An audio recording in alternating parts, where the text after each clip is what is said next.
pagi anak-anak. Apa kabarnya hari ini?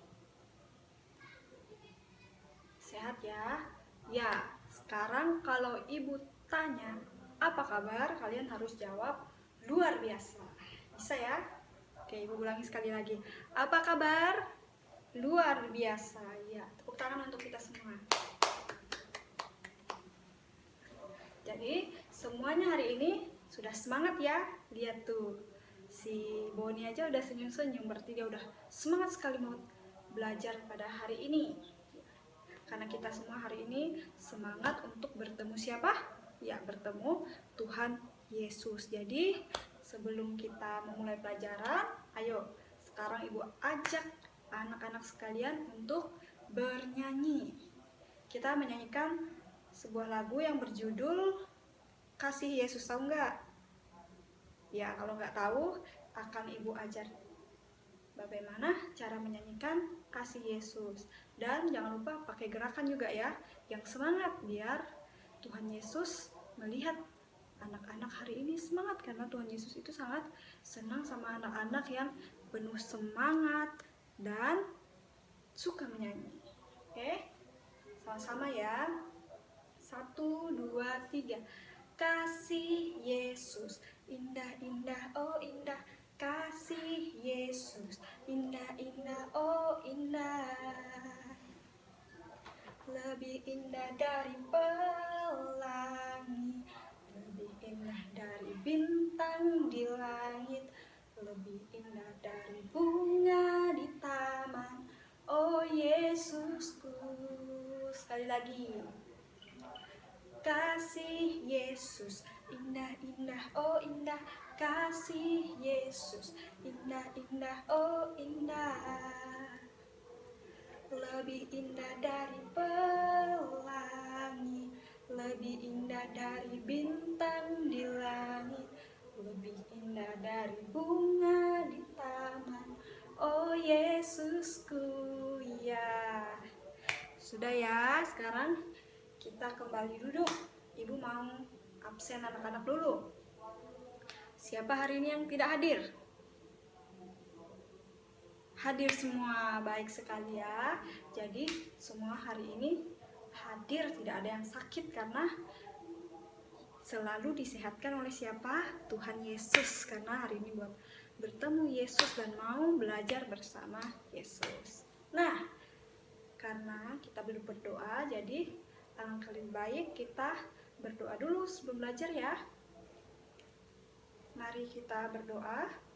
Dalam nama Bapa dan Putra dan Roh Kudus. Amin. Allah Bapa yang bertahta di dalam kerajaan surga, terima kasih atas segala berkat dan rahmat yang telah Engkau berikan kepada kami hari ini. Hari ini anak-anak-Mu hadir di hadapan-Mu untuk belajar. Ya Tuhan, kiranya pelajaran yang disampaikan oleh guru kami hari ini dapat kami terapkan dalam kehidupan kami sehari-hari. Demi Kristus Tuhan dan pengantara kami. Amin. Dalam nama Bapa dan Putra dan Roh Kudus. Amin. Sekarang boleh duduk. Ya, Ibu mau bertanya. Ada yang tahu kita mau belajar apa hari ini? Ayo, siapa yang bisa jawab? Ya, bagus sekali Eva. Apa? Belajar apa? Ya, benar. Kemampuan dan keterbatasanku. Sebelum masuk pelajarannya, Ibu mau bertanya sama anak-anak juga. Ada yang bisa bercerita tentang pengalamannya ketika mengalami satu kesulitan di rumah. Misalnya mungkin kesulitan mengerjakan PR dan lain sebagainya. Ayo, siapa yang mau cerita duluan? Berdiri ya di kursinya saja. Ya, Sinta. Silakan cerita.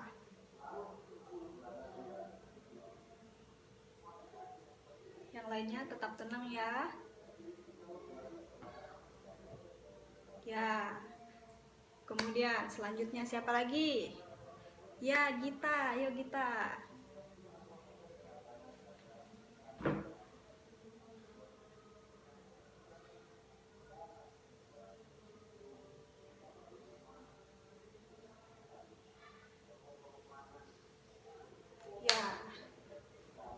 Sudah, semuanya sudah ya. Nah, sekarang Ibu mau memberi kesempatan kepada kalian untuk bertanya seputar kemampuan dan keterbatasan yang kalian miliki, oke? Siapa yang mau bertanya? Ayo, tunjuk tangan. Ayo, Tuhan, tidak boleh takut ya. Ya, bagus sekali pertanyaan Eva ya. Eva katanya, Bu, kenapa kok saya tidak bisa bermain musik ya, tapi teman saya bisa? Ya,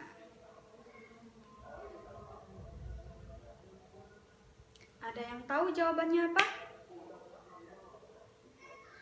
Nah, jadi kenapa Eva kamu tidak bisa bermain musik? Karena setiap manusia itu memiliki keterbatasan. Jadi tidak semua hal bisa kamu lakukan. Tetapi kamu juga pasti memiliki kemampuan. Ayo, apa kemampuannya? Ya, nanti kita akan gali lebih dalam lagi apa yang ada dimiliki oleh Eva dan teman-teman yang lain. Kemampuan yang dimiliki apa saja. Oke, kita lanjut ya.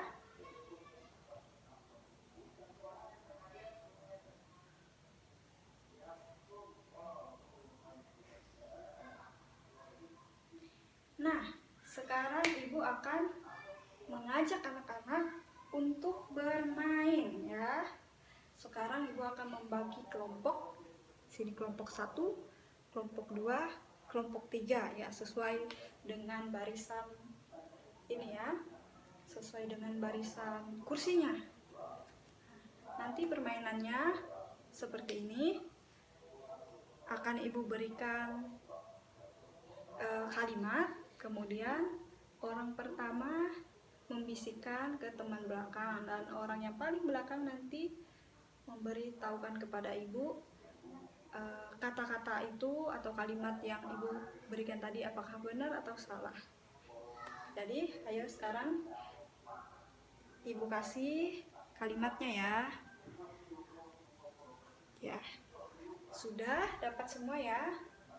Yang paling depan nggak boleh kasih temannya duluan. Kalau sudah ingat-ingat katanya, sekarang tutup kalimatnya tadi. Sekarang bisiki teman-temannya. Nanti yang paling terakhir sampaikan sama Ibu ya.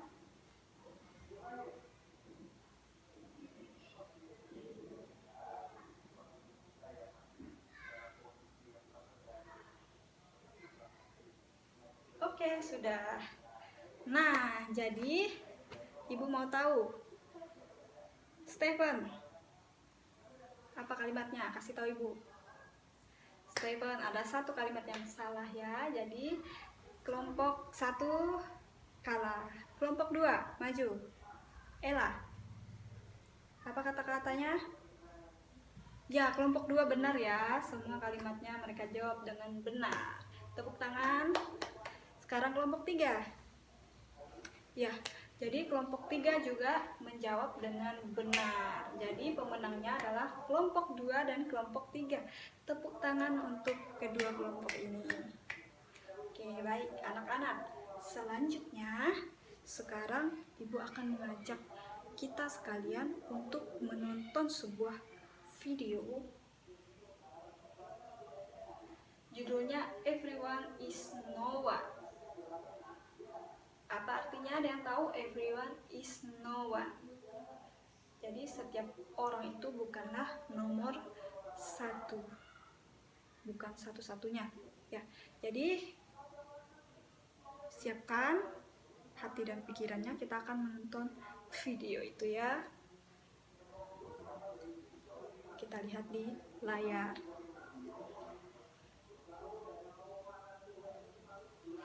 Oke, jadi di dalam video tadi ada yang mau bertanya? Ibu persilakan kepada anak-anak untuk bertanya ya.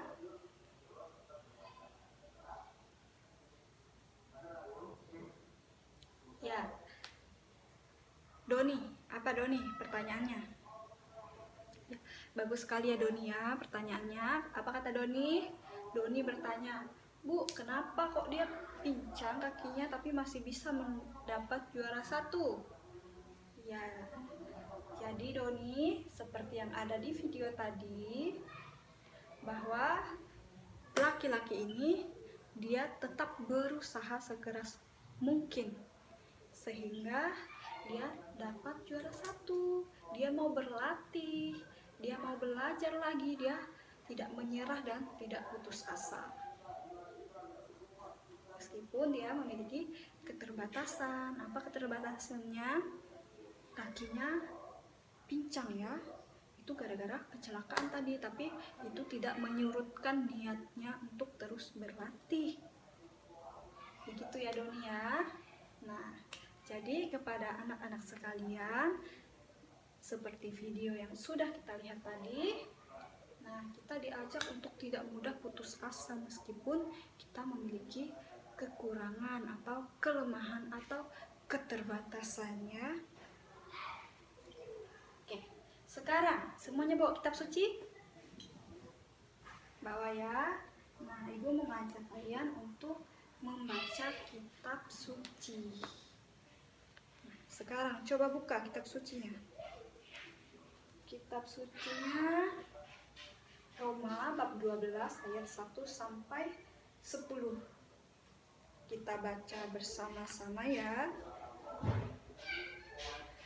Karena itu, saudara-saudara, demi kemurahan Allah, aku menasihatkan kamu supaya kamu mempersembahkan tubuhmu sebagai persembahan yang hidup, yang kudus, dan yang berkenan kepada Allah.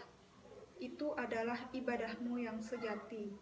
Janganlah kamu menjadi serupa dengan dunia ini, tetapi berubahlah oleh pembaruan budimu, sehingga kamu dapat membedakan manakah kehendak Allah, apa yang baik, yang berkenan kepada Allah, dan yang sempurna.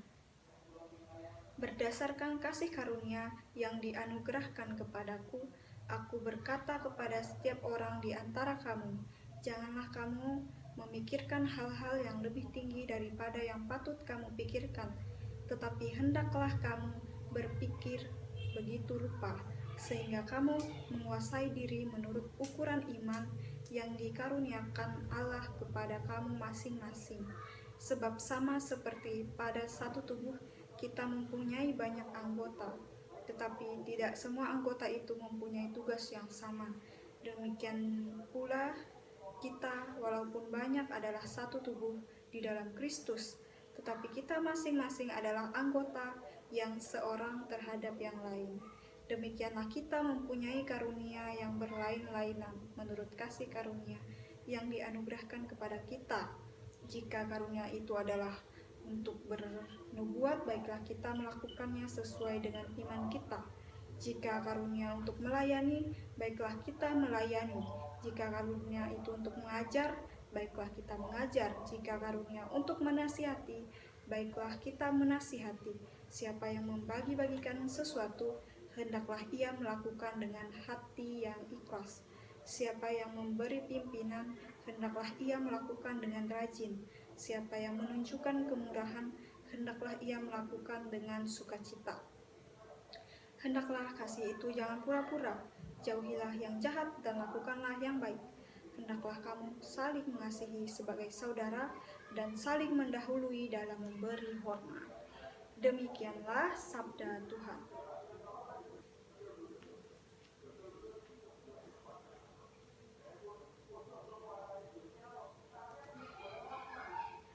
Ya, anak-anak, seperti dalam video yang kita lihat tadi, Ibu mau bertanya sekali lagi ya. Apa kemampuan yang dimiliki oleh pria yang ada di video tadi? Ya benar. Jadi kemampuannya adalah mampu lari. Ya, dia bisa berolahraga. Kemudian apa yang terjadi? Ya, jadi pada suatu hari terjadilah kecelakaan kepada dia. Kemudian apa selanjutnya yang dilakukan oleh pria itu? Ya, jadi dia tetap berlatih dan akhirnya dia dapat menjuarai lomba lari untuk kaum-kaum yang disabilitas ya. Jadi dia masih bisa memperoleh juara itu. Nah, kemudian di dalam kitab suci tadi, Ibu mau anak-anak membaca sekali lagi ya. Kemudian kalian lihat di situ apa sih perintah yang mau Tuhan berikan kepada kita. Nah, Ibu mau kalian berdiskusi ya. Kalian berdiskusi, satu kelompok 2 orang ya. Jadi satu bangku itu ada 2 orang, jadi kalian saling diskusi. Ayo dikerjakan.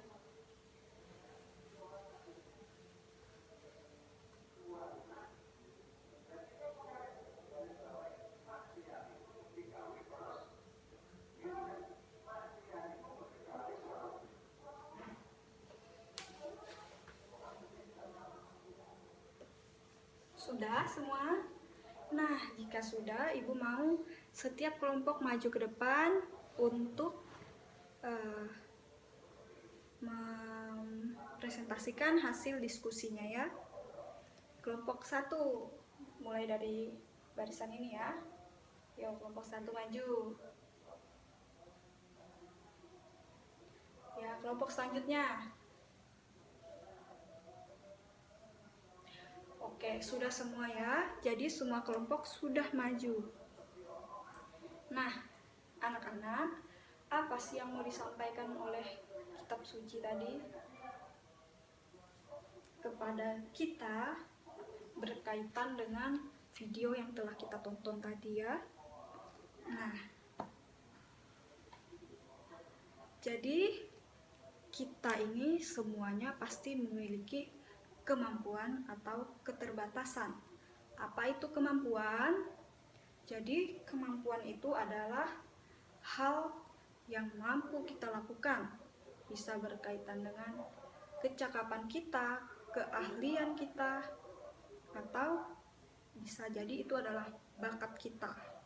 Nah, anak-anak, kemampuan kita itu ada yang bersifat jasmani dan ada yang bersifat rohani. Kalau yang bersifat jasmani itu mengandalkan apa? Itu mengandalkan tenaga. Seperti apa contohnya? Ada yang bisa? Ya, jadi contohnya seperti lari, renang. Nah, itu semua membutuhkan tenaga. Itu olahraga seperti itu ya. Itu disebut kemampuan yang bersifat apa? Jasmani. Kalau yang rohani, ada yang tahu? Nah, jadi kemampuan yang bersifat rohani itu contohnya misalnya mampu berpikir, kemudian bisa membuat sebuah renungan. Nah, itu mengandalkan pikirannya. Nah, itu adalah kemampuan yang bersifat rohani. Nah, kemudian anak-anak, meskipun kita ini memiliki kemampuan, kita juga tidak boleh sombong. Seperti dalam video tadi ya, pria itu tidak sombong, dia tidak sombong. Tetapi dia tetap rendah hati meskipun dia dulunya sering juara, sering mendapatkan hadiah. Dia tidak sombong, dia tetap menganggap bahwa kemampuannya itu hanyalah milik Tuhan dan itu dikaruniakan oleh Tuhan kepada dia sehingga dia harus melakukannya sebaik mungkin. Jadi dia akan selalu berlatih ya. Dia tidak pernah putus asa karena dia menganggap bahwa itu adalah karunia dari Tuhan yang memang harus dikembangkan. Dan anak-anak, kita juga harus saling membantu. Kenapa? Karena kita ini memiliki keterbatasan. Misalnya di sini mungkin Boni, Sinta, Gita bisa bermain musik, misalnya Boni misalnya bisa bermain musik. Nah, tapi mungkin Gita tidak bisa main musik, tetapi dia bisa menulis karya ilmiah misalnya, atau bisa membuat cerpen. Si Sinta bisa menyanyi, tetapi Boni tidak bisa itu, dia hanya bisa main musik. Nah, jadi anak-anak kita ini harus saling membantu. Ketika ada temanmu yang tidak bisa ini, kemudian dia mau belajar, ajarilah dia sehingga dia bisa juga melakukan apa yang kita lakukan, meskipun tidak sepenuhnya ya. Jadi seperti itu. Kemudian dikatakan juga dalam kitab suci tadi, Tuhan mengingatkan kepada kita, jika kita memiliki karunia untuk melayani, baiklah kita melayani. Jika kita memiliki karunia untuk mengajar, maka kita harus mengajar. Jadi di sini Tuhan mengajak anak-anak untuk tetap bersyukur apapun kemampuan atau keterbatasan yang kita miliki. Jadi anak-anak diajak untuk terus berlatih dan mengembangkan, nggak boleh putus asa ya, karena kita ini semua memiliki kekurangan, keterbatasan atau kemampuan. Jadi nggak boleh menyerah. Misalnya siapa di sini yang hobinya menggambar, nah, itu harus dilatih terus ya, karena itu adalah pemberian Tuhan. Jadi kemampuan kita itu tidak boleh kita biarkan begitu saja, jadi tidak berkembang ya. Itu adalah karunia atau pemberian Tuhan. Jadi kita juga harus mengembangkannya demi atau untuk melayani siapa? Melayani Tuhan. Seperti itu. Paham semuanya ya? Sudah paham ya, anak ibu pasti pintar. Pasti paham semua ya. Baik, selanjutnya ibu akan memberikan tugas kepada anak-anak. Jadi tugasnya adalah kalian bisa menemukan kemampuan khas yang kalian miliki. Kemudian menulis kembali ajaran kitab suci tentang sikap dalam menghadapi kemampuan dan keterbatasan yang dimiliki. Misalnya, nanti dibuat dalam tabel gitu ya. Misalnya kemampuan atau keterbatasan. Misalnya memiliki suara yang merdu. Cara menghadapinya, misalnya ikut latihan core di lingkungan. Begitu ya. Oke, sekarang ibu berikan waktu 10 menit untuk mengerjakan.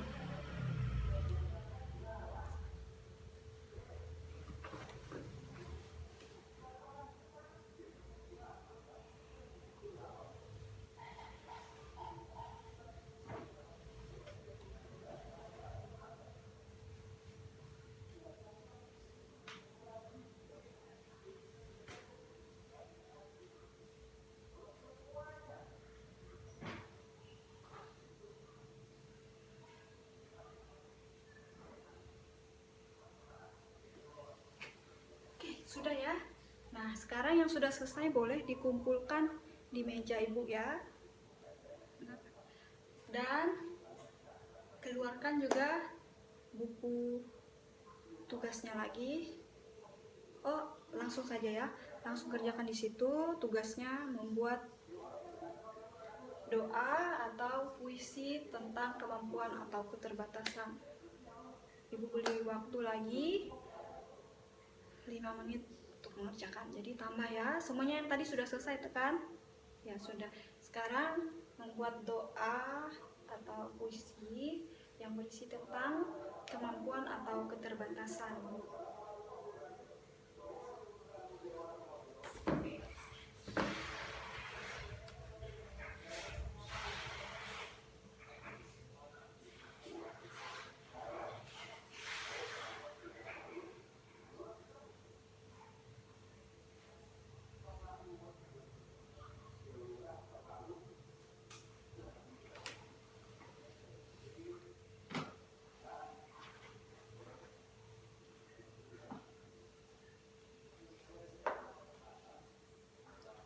semuanya sudah selesai?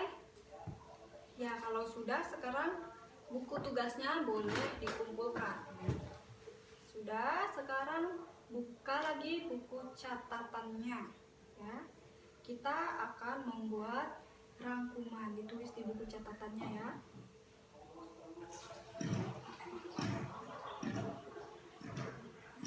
Tulis di bukunya rangkuman.